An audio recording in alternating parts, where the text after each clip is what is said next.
Hello, my friends, and welcome to the last quarter moon episode of Collective Awakening Weekly. My name is Carrie Konyha. I'm a professional psychic reader, soul guide, and shamanic healing practitioner in Sedona, Arizona. Each week, I tap into the cosmic energies that are going on astrologically and share with all of us here the best ways for us to harness the power of the energies to support our journeys in spiritual awakening, healing, and empowerment. Let's go ahead and dive in.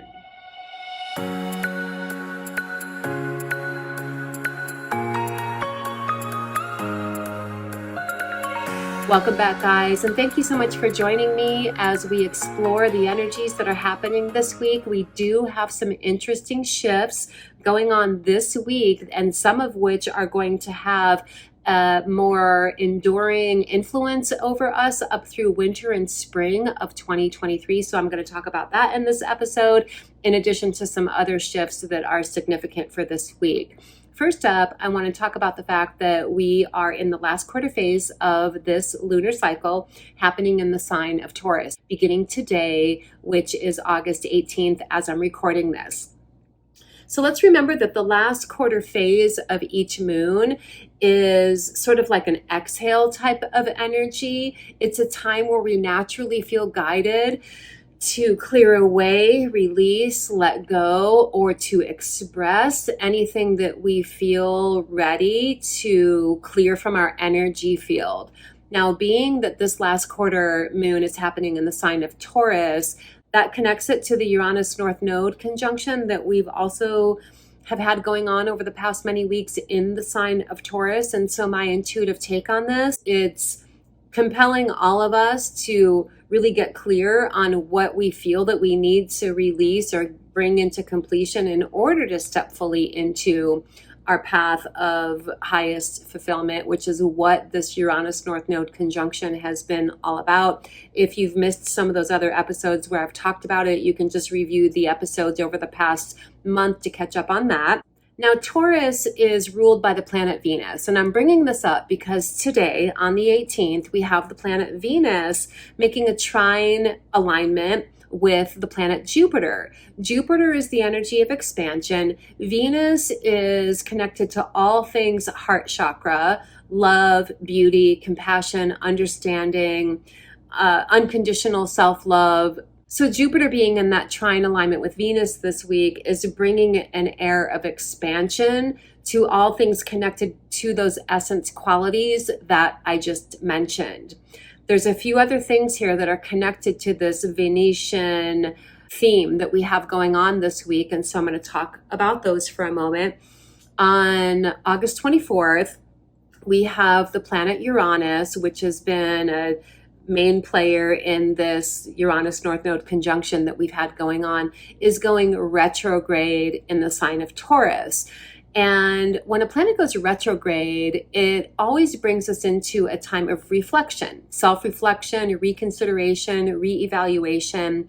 And with Uranus being the planet that is connected to cosmic mind, awakening of consciousness, higher perspectives, it brings unexpected developments and changes. We've already been very much in the midst of this energy for the past month or so.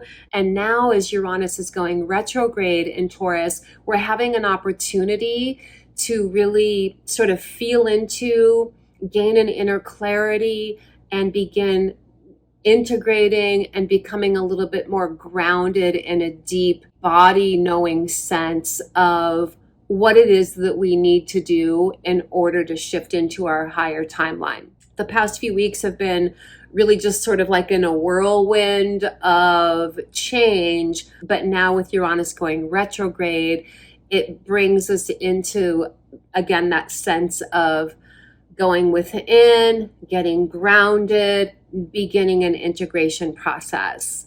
Venus is going to be in this trine to Jupiter all the way through mid to late January of 2023. So on the broader scope level, really for the rest of this year, we're all going to be more compelled to honor what our deepest needs are on that self-love level. We're going to be compelled to make choices that are aligned with self-love and make decisions, choices, and take actions that are aligned with that as well. Another Venetian influence that we have going on is that on the 25th, Mercury is going into the sign of Libra. Libra is also ruled by Venus, and Libra is very much about harmony and balance, while Mercury is connected to communication, thought processes, learning, studying, engaging mentally.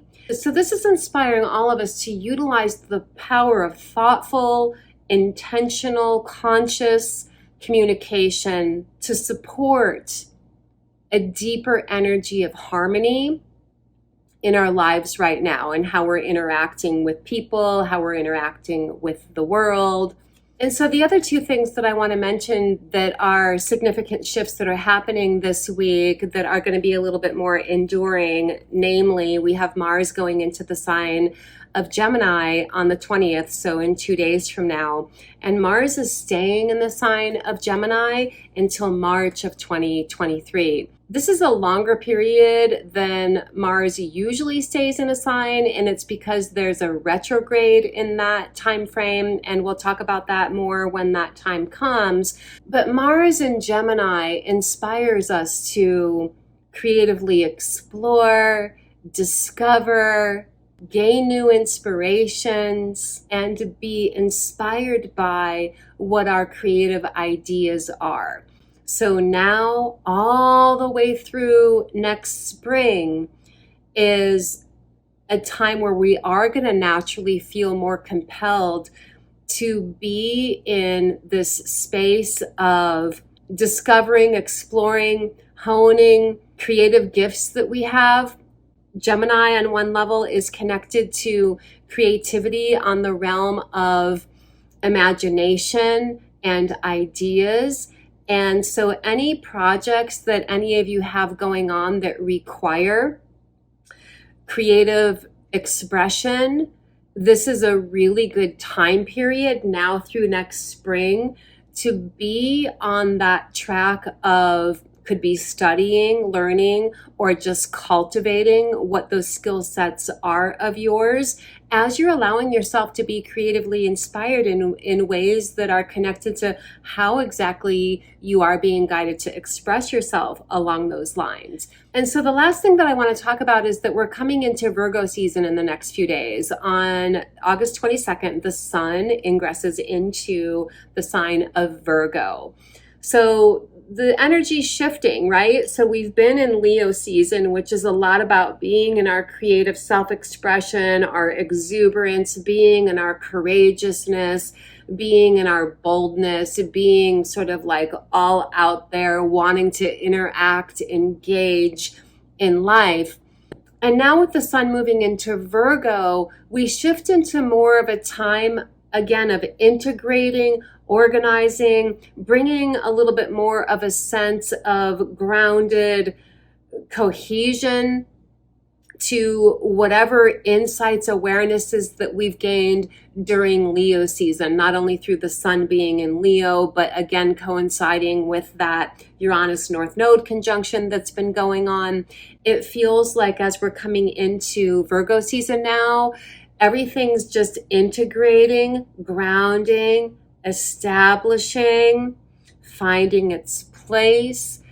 Many of us are going to feel compelled to literally organize our homes, create or optimize the sense of beauty in the internal environment of our homes, which ultimately supports us all in finding that space of deep ease and centeredness in our lives. And the last thing I want to mention real quick here that I'm going to talk a lot more about next week is that this last new moon that we have coming up next week is actually the last new moon of summer already.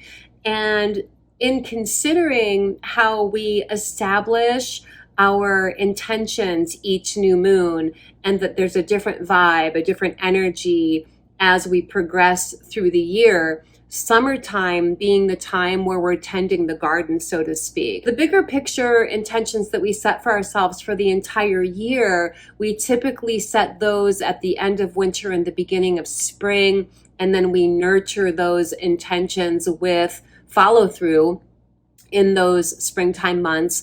And then summer is where we're doing what I call tending the garden, which is we're feeding our intentions with positive energies, positive thoughts, positive affirmations, positive choices, positive actions. And we're weeding out anything that's contrary to the growth that we're holding space for. And then in that way, as we come into fall, we begin yielding the fruits of our efforts. So for those of us who are wanting to give our bigger picture yearly intentions a boost, this next new moon is a great time to do that. And I'm going to talk a lot more about that in next week's episode as we're coming into the new moon. But for now, I'm going to select some cards here and get some additional insights and sacred wisdom teachings for us. I'm going to do a tarot spread that is specifically around this last quarter moon phase in the sign of Taurus.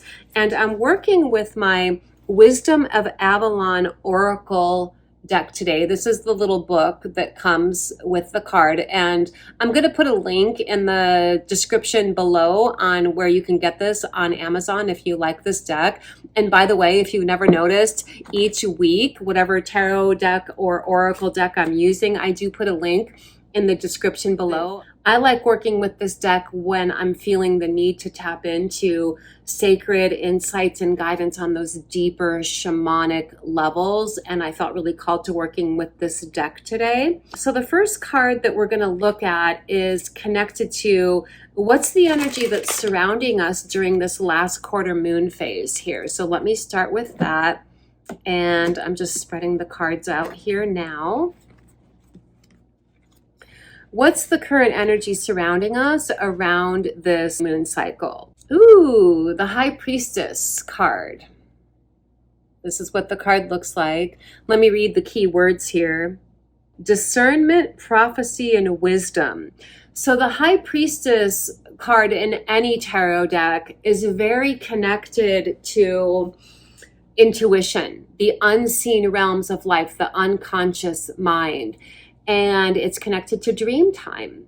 Now, while we're in this last quarter phase of the moon, it would be a really interesting week to do some dream work, do some dream journaling. I do have some videos on my YouTube channel here that are connected to doing dream work. So I'll link one of them up here and then I'll put the other one in the comments below for those of you who might want some insight on how to do dream work. But this is what happens when we're preoccupied in our daytime, mentally speaking, and we're not feeling like we're really connected with our intuition, then our intuition speaks to us in our nighttime dreams. And the fact that this card is coming up tells me that this is a really good week to not only pay attention to your intuition, but to work in those dream time realms as well. Now, some of you have been asking, so I'm just going to mention briefly here that I do have a new series of intuitive development courses launching this fall in late October. And so you can always just stay updated on my website to gain insight information about that. It's holisticspsychic.com. And yeah, so let's go ahead and move on to the next card. What's releasing? What's clearing? What's discharging? It's the serpent, which is connected to knowledge and healing. So snake energy. Snake is connected to life force energy, cycles of birth, life, death, regeneration, and healing. So this card coming up in the position that's indicating what's releasing, what's clearing, to me, it feels like whatever it is that's releasing and clearing from each of us individually in the collective is supporting deeper insights, wisdom, knowledge, and healing. What we're clearing away are things that are acting as obstructions to how our energy flow is flowing within us, things that perhaps have been dimming our light. This Leo season is all about being in our exuberant radiance. So this is a really good time to be vigilantly aware of what's been dimming my light. How can I clear it and release it in ways that are restoring a vibrance of how my life force energy is flowing, in ways that are going to enable me to reclaim my vibrance, reclaim my soul light, reclaim my radiance. Next card. What's grounding, what's calibrating, what's integrating and establishing? Movement. So the movement card is, the energy of a new momentum wanting to come in. So as this is showing up in the position that says what's calibrating, what's integrating, what's establishing, it's going to be within our own ability to recenter, reground, refocus, that we're able to get a new momentum going on, which of course is going to be more activated as we're coming into the new moon next week. But the energy of that is beginning to calibrate now. The energy of new momentum in our life, new movement. This reminds me of a teaching about energy. And the teaching is that energy is either circulating, integrating, or stagnating. Now, we've talked a lot about how we're in a little bit of an integration type of phase right now, which includes that grounding, centering energy. And within that, this movement card is saying that as a part of our integration process, we can then experience a fresh energy circulating in the form of like a new momentum. And so the last card that we're going to look at is connected to what's being carried forward. How can we best prepare for this next new moon cycle that's coming in next week? And let me see what wants to come up here. Ooh, the butterfly energy. The archetype of the butterfly is really very fitting to this whole energetic theme that we have going on right now, right? So we're coming into this integration phase, which can be likened to being in a cocoon. None of us are going to be the same on the other side of this Uranus North Node conjunction that's been going on. This conjunction really gave us all like a shakeup, but a shakeup that was much needed, a shakeup that enables us to shift up into higher fulfillment, rising into full expression of our soul, talent, skills, abilities in the best ways that we can, supporting deeper, more fulfilling senses of meaning and purpose in our life, which is where that butterfly energy comes in. So butterfly is transformation. And as we're coming into the next new moon next week, we will be in Virgo season then, which, as I said, is giving us that opportunity to experience a little bit of a sense of integration or cohesion, which prepares us for that new momentum that's coming in. So as usual, I invite you to share with me anything you'd like to share about your experience with these energies in the comments below, or you're welcome to ask any questions that you might have, and I'm happy to respond. Also look in the description and the comments for additional links to video resources that are going to be helpful for you at this time. Thank you so much for joining me today. I really appreciate you giving this video a thumbs up. Your thumbs up helps more people to discover this channel and benefit from the content here. So I really support your help on that, guys. Thanks so much for subscribing. All my love, blessings, namaste, and I'm going to see you right around the corner in the next video, guys. Blessings.